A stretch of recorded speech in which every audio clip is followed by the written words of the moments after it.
Bonjour et bienvenue dans cette vidéo destinée à la mise en place d'un outil efficace de saisie de prestations et de gestion de données financières. À l'occasion de cette séance de formation, nous avons déjà abordé les 7 premiers points. Cette vidéo sera donc destinée au point 8, la gestion des tableaux de bord. Au programme pour aujourd'hui, nous allons, déterminer, consulter, les tableaux de bord en matière de gestion de données de projet, la vue d'ensemble de plusieurs projets, les données de facturation et le prévisionnel de facturation. Hem Pour cette présentation, ils font donc obtenir, les droits et accès nécessaires pour pouvoir accéder à l'entièreté des tableaux de bord et l'entièreté des tableaux de bord sont subdivisés en 2 catégories. D'une part, la partie inférieure de l'écran concernant, une superposition de différents projets, mais au contraire, la première partie concernant les données essentielles d'un projet. Je commence peut-être par rapport à cet élément-ci. Je vais retrouver dans la fiche signalétique projet, plusieurs données. Le premier cadre sera destiné à la facturation, tant la facturation vis-à-vis du client que la facturation des sous-traitants. Je constate par exemple que dans ce projet en particulier, je n'ai que de la facturation client avec les codes couleurs qui sont, l'arrière-plan, qui est repris ici concerne le contrat restant, le delta entre la facturation déjà émise et les montants d'honoraires. D'autre part, le montant des impayés et éventuellement, ce qui n'est pas le cas dans mon cas de figure, les montants qui sont déjà payés. Dans la partie inférieure de l'écran, je vais retrouver une synthèse par phase sur lequel je viens consolider les différentes données d'honoraires, les montants standards, mais également les montants hors contrat. D'autre part, le temps presté par rapport au temps budgétisé, avec la notion en bleu qui est reprise ici concernant les heures qui sont saisies en régie, le montant facturé comparé au montant facturable, mais également les coûts internes étant la traduction financière des heures qui sont prestées ici par rapport aux coûts externes qui sont la facturation des sous-traitants, me permettant de générer une marge à ce jour, phase par phase avec une vue en synthèse. Nous avons un relevé des heures qui sont prestées. Les heures étant prestées, nous allons retrouver ici en tant que ligne les différents mois des différentes années et en colonne les différents utilisateurs sur lesquels nous ferons un relevé mensuel de leurs prestations avec des lignes de total et avec des colonnes de total. Dans la partie supérieure de l'écran, je viendrai, comparer les montants essentiels de ma facturation par rapport à ma sous-traitance d'une part, mais également les coûts internes, traduction des heures d'autre part, ce qui viendra me fournir une marge bénéficiaire et je peux à tout moment switcher vers le montant global de mes honoraires pour obtenir une vue plus globalisée, potentielle sur la fin de mission. Un petit cadre par rapport à mes heures en régie, à mes heures hors contractuelles et cet élément-ci qui est déjà repris, je vous l'ai déjà montré dans la saisie de prestations, permettant de pouvoir mettre en parallèle pour chacune des phases les temps qui ont été budgétisés par rapport aux temps qui ont été effectivement réalisés, me permettant d'avoir un petit camembert, qui me donne la santé de consommation du temps pour chacune de mes phases. Et les 2 petits donuts qui se trouvent en dessous sont 2 analytiques, d'une part par type de prestation, c'est celui du dessous, mais également par utilisateur. Il va vous être possible également de pouvoir,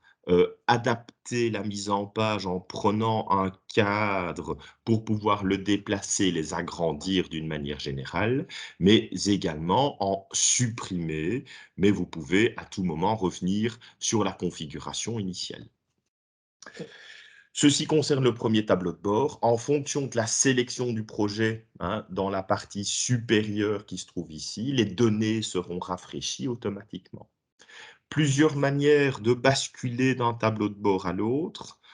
Soit je reviens sur l'écran précédent, hein, à l'aide de cette petite flèche, d'une part. Deuxièmement, cliquer sur le tableau de bord et je reviendrai à cet écran-ci.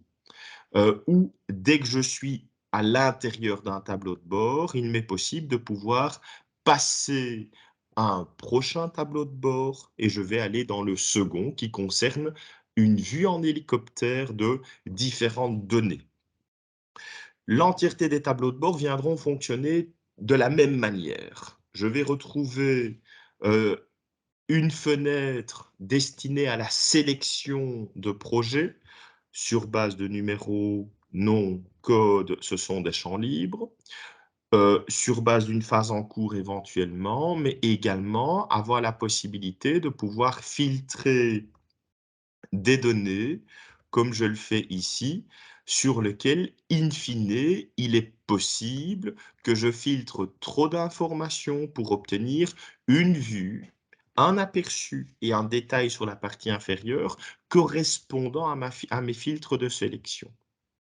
J'ai mon petit bouton actualiser qui va me permettre dans la partie supérieure de l'écran de pouvoir actualiser le résultat. Si je sélectionne uniquement les dossiers en prospection et que j'actualise, nous voyons que les chiffres sont partiellement mis à jour dans la partie qui nous occupe.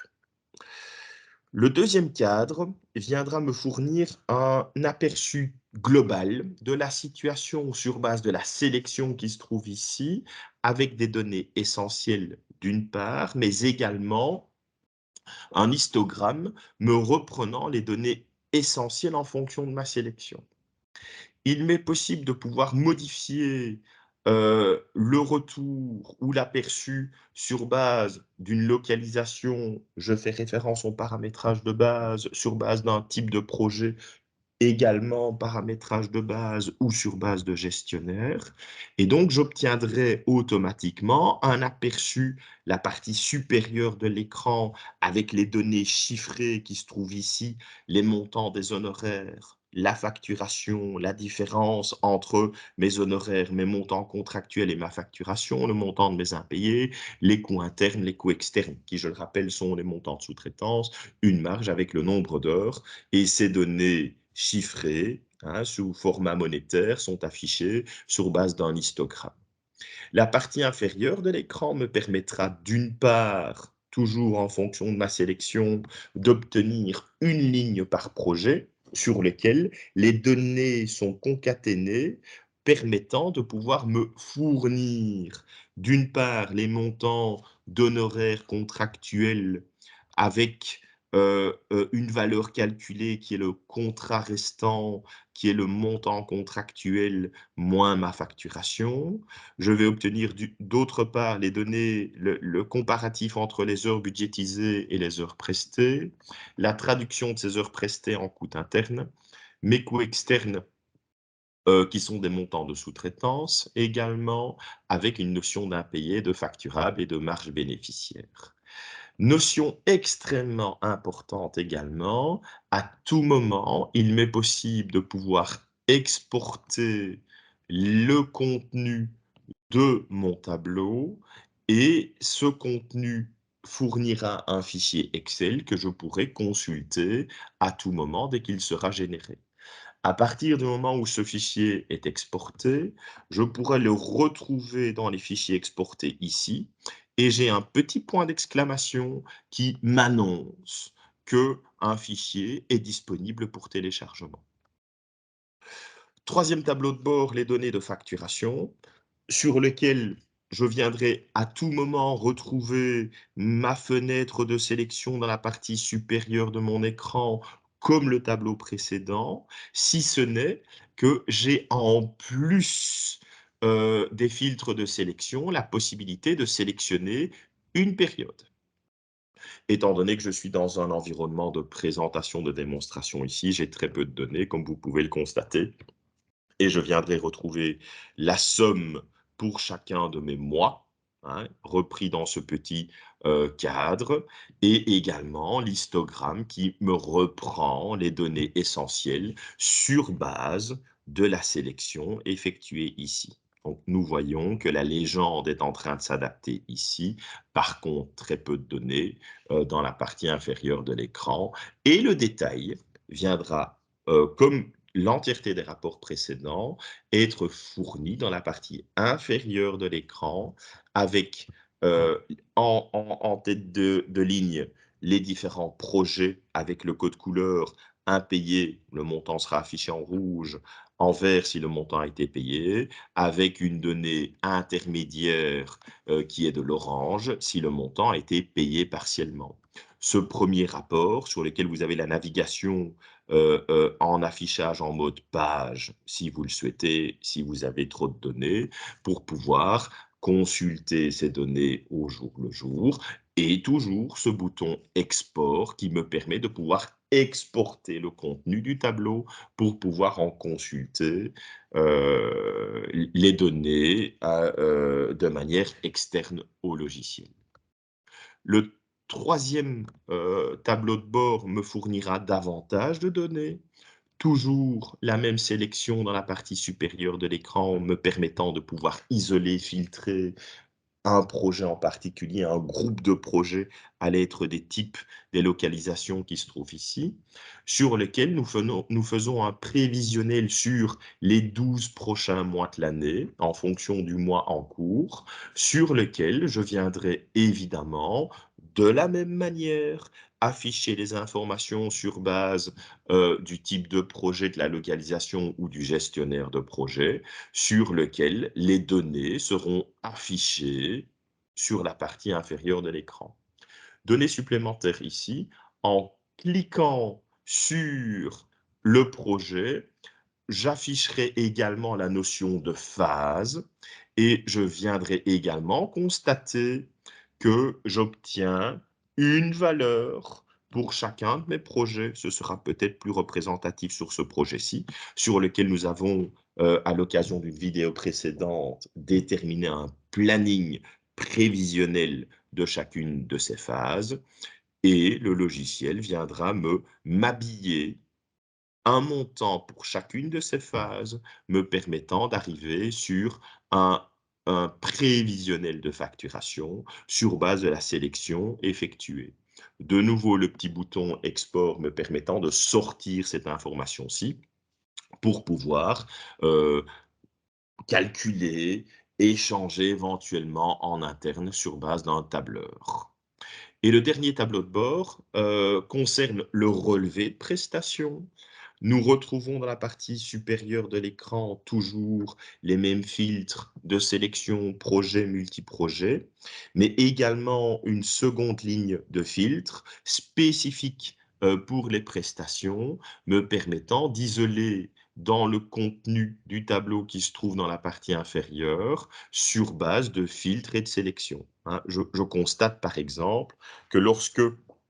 je sélectionne uniquement les heures qui sont considérées comme étant en régie, j'obtiens 2 lignes de prestations, à contrario de l'affichage de la totalité qui m'en affiche plusieurs. Et de la même manière, je peux obtenir un affichage année ou avoir un affichage un petit peu plus fin pour obtenir le détail d'un mois en particulier, sur lequel, de la même manière à ce que nous avons sur les autres tableaux de bord, je vais pouvoir concaténer cette information par type de projet, par localisation et gestionnaire. Et dans la partie supérieure, j'obtiendrai un relevé pour chacun des utilisateurs sur lequel j'aurai la possibilité d'afficher au sein du tableau soit les heures, soit le coût, soit le taux régi par défaut qui aura été configuré. Dans cette démonstration, je n'ai évidemment pas beaucoup de données. En pratique, nous aurons certainement plusieurs utilisateurs. L'affichage année permettra d'isoler un utilisateur pour pouvoir effectuer certaines recherches, mais davantage la partie inférieure de l'écran, sur lesquelles vous avez la possibilité d'intervenir sur les colonnes qui sont affichées, hein. Ne vous concentrez que sur l'essentiel, de telle manière à pouvoir obtenir un tableau de bord de suivi, hein, pour un projet en particulier, de suivi d'heures de prestations en régie, ou au contraire d'obtenir une statistique pour un utilisateur, pour une période donnée, pour pouvoir à tout moment exporter éventuellement cette donnée-là, pour pouvoir obtenir un petit calcul, obtenir une donnée complémentaire. Donc, je le rappelle, tableau de bord sur lequel la première donnée concerne un projet et les 4 suivants concernent des données concaténées de chiffres, et de prestations, des données de facturation réparties mois par mois, de prévisionnel de facturation sur les 12 prochains mois de l'année et également un rapport de prestations permettant de pouvoir consolider ces différentes données. Je vous remercie pour votre attention.